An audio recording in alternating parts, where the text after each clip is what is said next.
Pernah melihat channel kompetitor yang besar sekali, view-nya rame, kontennya rame, dan juga interaksinya aktif sekali teman-teman. Nah, itu adalah salah satu trik ya.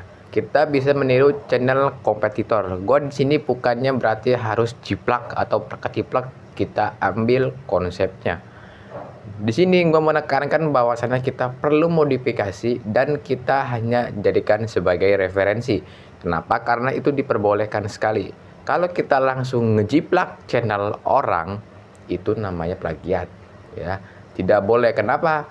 Karena bisa berdampak ke channel YouTube juga dan berdampak ke branding sosial kita atau personal branding channel kita, teman-teman. Di video kali ini gue akan memberikan caranya. Gimana caranya? Oke, di sini teman-teman harus standby, jangan di skip-skip videonya, biar tidak salah paham dan langsung bikin kesimpulan sendiri. Dan sebelum gue menjelaskan ini, ya, oke. Di sini yang pertama, bagaimana caranya? Yang pertama, cari terlebih dahulu kompetitor. Bagaimana cara mencari lawan atau kompetitor yang jelas? Yang pertama bisa dari analitik.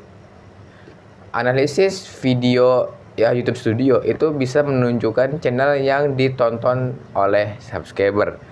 Dari situ kita bisa mengambil datanya. Tapi kalau untuk channel yang masih pemula atau yang sepi atau yang baru buat channel, misalnya baru dapat berapa subscriber, itu belum muncul. Biasanya ini muncul ketika sudah mencapai 500 sampai 1000 subscriber ya. Dan kalau buat yang pemula gimana bang? Channel gue masih sepi, caranya gimana? Caranya gampang. Teman-teman bisa konekkan dengan konten yang dibuatnya. Misal channel B itu bikin konten masakan tradisional, channel A sama, tapi channel A lebih besar subscribernya, lebih ramai kontennya. Si B subscriber sepi, kontennya nggak ada yang nonton. Si B bisa mencontoh channel A. Apakah diperbolehkan? Boleh. Sebagai referensi, nanti kalau udah dapat referensinya, ya, kita langsung modifikasi aja. Kita buat karya kita sendiri atau ciri khas dari channel kita. Kenapa gue bilang seperti ini? Karena kalau misalnya kita hanya jiplak punya orang, ya, bisa kena plagiat dan itu bisa terkena hak cipta juga. Ujung-ujungnya kita bisa ditolak monetisasi karena konten berulang atau konten yang digunakan ulang. Nah, ini penting sekali nih. Bang, apa itu konten yang digunakan ulang? Konten yang digunakan ulang itu adalah konten yang sudah ada, lalu kita buat lagi dengan konsep yang sama tanpa memodifikasi isi konten, konsepnya dan juga judulnya. Ya, apakah ini dilarang? Jawabannya adalah tidak.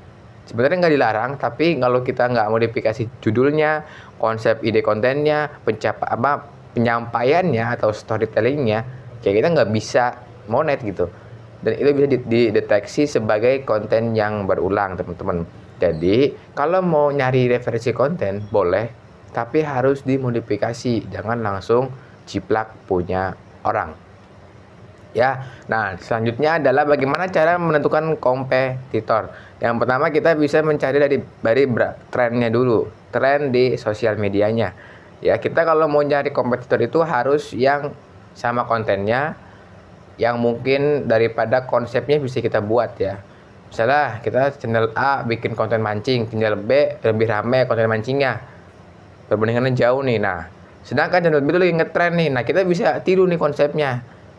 Jadi tren ini bisa kita manfaatkan, jangan hanya ikut tren doang ya. Sebagai kita kreator di YouTube, kita harus bisa memanfaatkan tren yang ada. Misal kita lagi kontennya mancing nih, ya udah kita bikin konten mancing yang bermanfaat. Dengan catatan kita harus punya branding ya, punya personal brandingnya. Oke, di sini gue akan jelasin kenapa harus punya branding, karena itu bisa jadi ciri khas channel kita. Jangan hanya membuat konten doang, teman-teman. Teman-teman harus punya yang namanya branding, harus punya yang namanya ciri khas sendiri. Istilahnya itu branding, personal branding itu ciri khas channel. Misalnya penyampaiannya asik, ucapannya kayak gini nih, ini sama-sama branding, sama aja branding ya. Ciri khasnya itu apa yang ditonjolkan dari channel teman-teman semua. Jangan hanya ngupload konten doang, bikin konten doang, tapi nggak ada hasil brandingnya. Orang bakal susah untuk mengingat channel kita ya. Kita harus memikirkan hal tersebut. Nah, itu yang tadi gue sampaikan teman-teman. Apakah brandingan ini penting sekali? Jawabannya penting.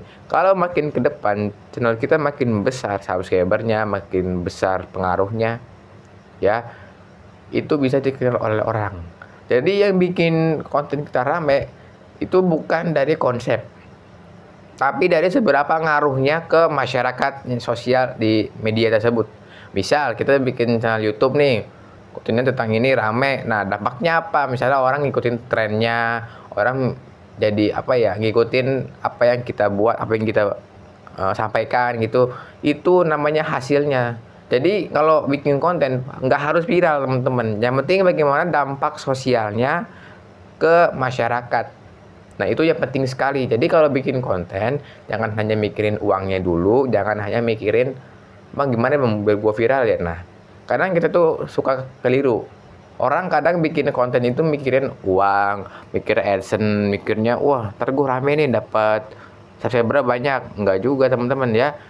Buatlah konten yang bagus, buatlah konten yang bermanfaat untuk orang lain. Jangan bikin konten nggak jelas ya. Kenapa? Karena itu bakal tren sesaat ya.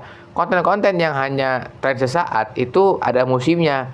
Sekarang tren, misalnya ntar seminggu kemudian bisa turun loh kalau orang udah bosen. Kalau bikin konten edukasi, orang bakal nyari.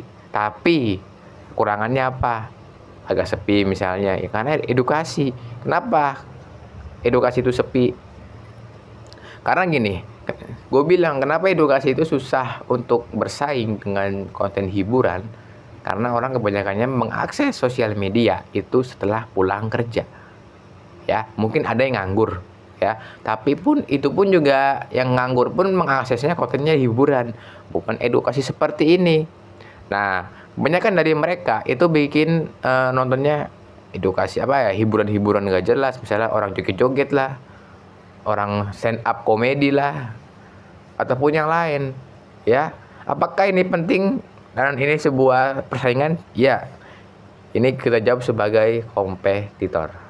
Itulah yang dinamakan kompetitor. Kita boleh bersaing secara sehat, secara masuk akal. Bukan kita saling menjatuhkan, enggak. Bersainglah dengan konten yang bagus.